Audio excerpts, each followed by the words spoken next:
Rishad Badruddin, the Ministry of Industry and Commerce, today accepted that only around 30% of persons have been settled in the Wilpattu area.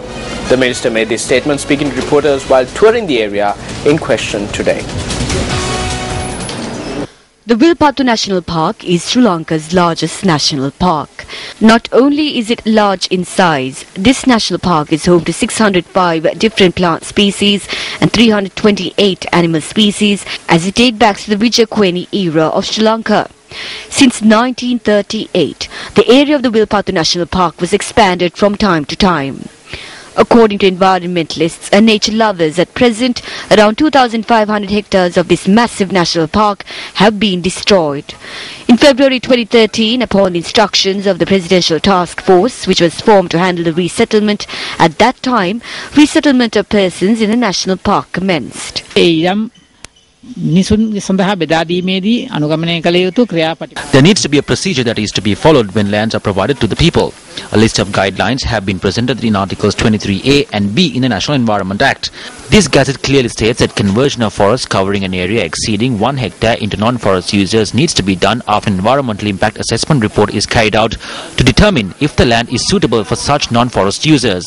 In addition, permission needs to be given only after looking into under what conditions and what boundaries will the non-forest use will be carried out.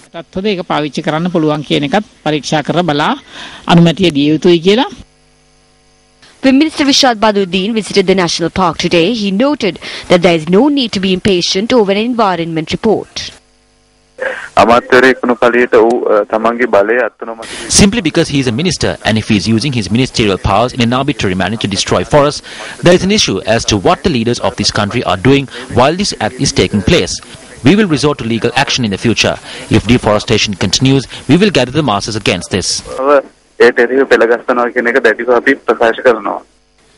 The area of the Wilpattu National Park, which has been subject to deforestation and destruction, is a northern area that comes under the purview of the Department of Wildlife Conservation.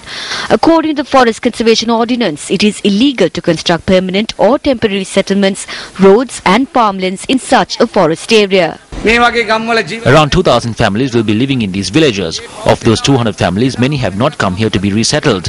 Only 30% of that number have settled here. Another 70% is to arrive here. Newsfirst journalist Nusha Jatis questioned what measures will be taken to provide the required infrastructure facilities in line with increasing population numbers. President Maithripala Sirisena ordered for the immediate halt to deforestation and land clearing at the Wilpattu National Park as it destroys the balance in nature and also takes away all environmental resources that needs to be given to the future generations of Sri Lanka. However, information that came to light today at this media briefing indicates that the resettlement in this area in question is ongoing.